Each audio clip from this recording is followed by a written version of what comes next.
안녕하세요. 군사돋보기입니다. 우크라이나의 수도인 키이우를 러시아군이 에워싸고 최후의 총공세를 가하기 위해 극도로 긴장된 상태를 유지하는 지금 우크라이나가 대대급의 러시아군 전차 연대를 상대로 깜짝 놀랄 만한 엄청난 성과를 거둬 크게 주목받고 있습니다. 이 영상은 3월 11일에 제작되었는데요. 아군을 포위한 적군 병력들을 이기는 것은 굉장히 어려운 일이지만 포위망이 제대로 형성되기 전에 어느 한쪽이 기습 공격을 당할 경우 포위망이 무너져 내리게 되어 있고 실제 전쟁사에서도 이 같은 방법으로 위기를 벗어난 경우가 적지 않게 존재합니다. 현지 시각으로 3월 10일 발표된 우크라이나 전황 보고에 의하면 대담하게도 우크라이나군이 키이우 주변에 포위망을 형성하고 있는 동쪽 브로바리 지역으로 진격해 러시아군의 전차 3개 대대, 즉 1개 연대급 전력을 괴멸시키고 말았다고 합니다.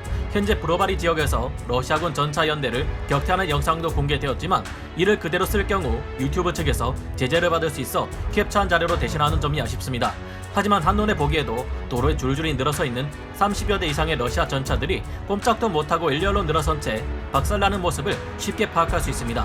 영상 자료를 볼 때 먼저 우크라이나군의 바이락타르 TB2 무인기가 현장 상황을 정찰하고 이후 공중에서 무장을 사용해 앞뒤로 기습 공격을 감행해 맨 앞에 있는 러시아군의 전차를 파괴하고 바로 이어서 맨 뒤에 있는 러시아군 전차마저 격파해버린 것입니다.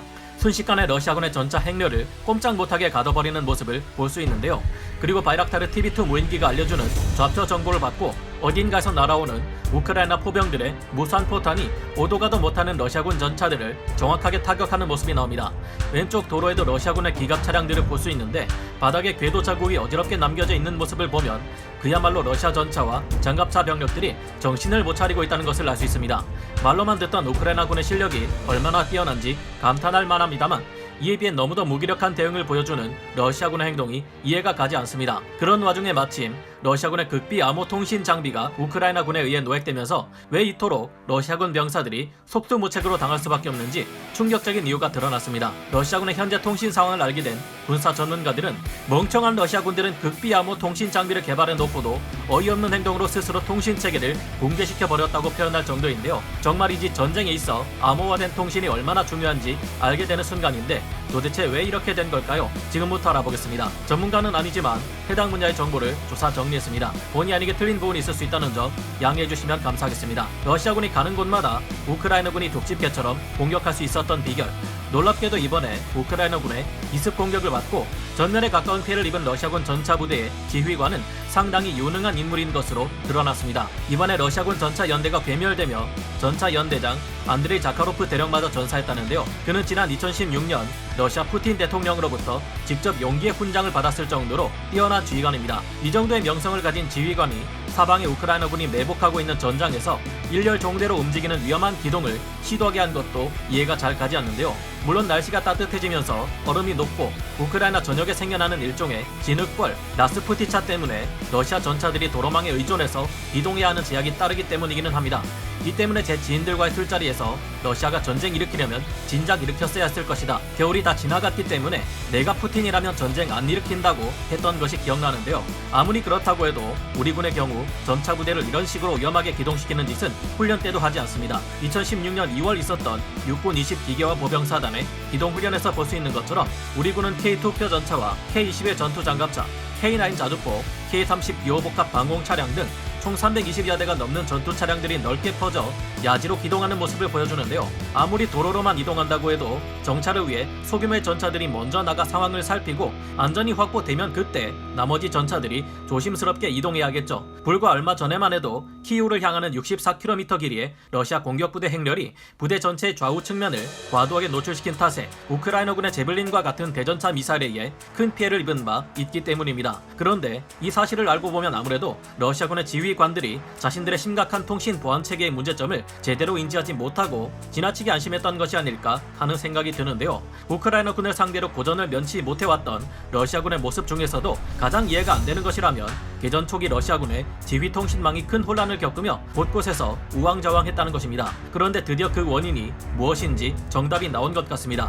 우크라이나 정부 당국이 최근 밝힌 바에 따르면 러시아군이 자랑하던 첨단 보안 통신 장비가 우크라이나군에 의해 노획되었고 이로 인해 러시아군의 계획이 모두 들통났다고 하는데요. 최근 우크라이나군은 러시아군 고위 장군들이 교전 도중 사망했다는 정보를 막상 러시아군 본인들보다 더 빠르게 알아내는 모습을 보였는데 다 이유가 있었던 것입니다. 개전 초기 러시아군은 전술 데이터 링크 시스템을 활용해 네트워크 교전을 벌이라고 했지만 이 데이터 링크 시스템이 제대로 작동하지 않았다고 하는데요. 그래서 러시아군은 엄청난 예산을 들여 개발한 3G, 4G 네트워크용 보안 시스템인 에라 시스템을 탑재한 군용 전화기를 사용하기로 했다고 합니다. 그런데 이 에라를 사용하기 위해서는 우크라이나 현지의 기지국들이 멀쩡하게 살아 있어야 한다고 하는데요. 그런데 하필 개전 초기에 러시아군이 우크라이나를 향해 폭격과 포격을 퍼붓는 과정에서 우크라이나의 기지국이 대부분 파괴되어 버려 에라를 사용할 수 없게 되었다고 합니다. 우크라이나 사람들의 휴대폰을 이용한 러시아군, 그래서 러시아군은 우크라이나 현지의 3G, 4G 네트워크망을 이용하기로 했다고 합니다. 즉 우크라이나 현지에서 노획한 민간 휴대폰을 사용해 통신을 하는 어처구니 없는 일을 벌인 것인데요. 물론 이를 그대로 사용했다간 정보가 다 들통나버릴 테니 그럴 수는 없고, 러시아군에서는 통신 보안을 유지하기 위해 IMSI 캐처라고 불리는 장비를 이용했다고 합니다. IMSI 캐처 또는 스팅레이라고 알려진 이 장비는 현재 미국, 영국, 캐나다 등에서 정부의 수사기관들이 합법적 감청 장비로 사용하고 있는 것들인데요. 의외로 가격도 저렴해서 2017년을 기준으로 알리바바 등의 인터넷 사이트에서 86만 원이면 일반인들도 구매해 사용할 수 있다고 합니다. IMSI 캐처는 기본적으로 IMSI를 탈취하기 위한 장비로 이를 통해 상용망의 일부를 구현해서 정상 기지국인 것처럼 위장할 수 있습니다. 즉, 이 IMSI 캐처로 정상적인 기지국인 척 위장하고 휴대폰과 같은 단말기를 접속시킨 다음 정상 기지국과 단말기 사이에서 데이터 및 통화를 중개함으로써 들키지 않고 전화 및 데이터를 모두 감청할 수 있는 것입니다.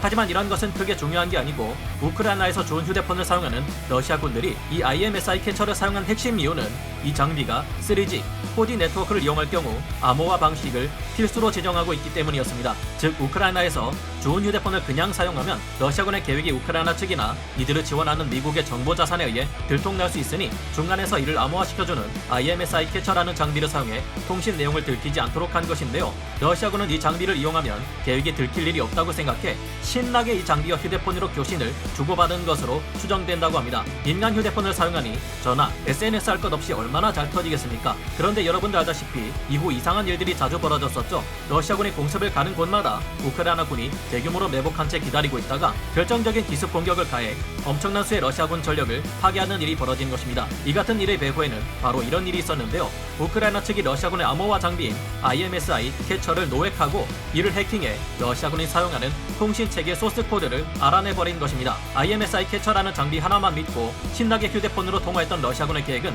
오롯이 우크라이나 측에 알려지고 있었던 것인데요. 우크라이나 측에서는 일선 러시아군의 움직임을 손바닥 보듯이 들여다볼 수 있었고, 하르키우 전장에서 제41 연합군 부사령관인 비탈리 게라시모프 소장이 전사했다는 소식마저 러시아 정부보다 먼저 파악할 수 있었다고 합니다. 이 같은 사실이 드러나자 현재 전 세계 보안 전문가들은 이 멍청한 놈들이 자기들 스스로 보안 통신망 자체를 완전히 붕괴시켜 버렸다라며 황당하다는 반응을 보이고 있습니다. 뒷목 잡고 한숨 쉬는 푸틴의 모습이 벌써 아른거리는데요. 이렇게 러시아군의 움직임과 작전 계획을 사전에 모두 눈치채고 있다 보니 우크라이나군은 어디서든 갑자기 귀신처럼 나타나 예상치 못한 곳에서 기습 공격을 가할 수 있었고, 러시아는 작전을 실행할 때마다 큰 손해를 감수하고 싸우지 않을 수 없었던 것입니다. 그냥 러시아군이 어느 지역에 집결한다는 정보를 접한 우크라이나 측에서는 대놓고 이곳을 습격하거나 포격하거나 공중에서 공습을 가해 생각지도 못했던 엄청난 전과를 올릴 수 있었던 것입니다. 이와 같은 정보가 우크라이나에 의해 공개된 이상 러시아군은 어떤 대응을 보일지가 궁금해집니다. 보안을 유지하면서 다른 통신 체계를 찾는 방법을 이제 와서 찾아본다고 해도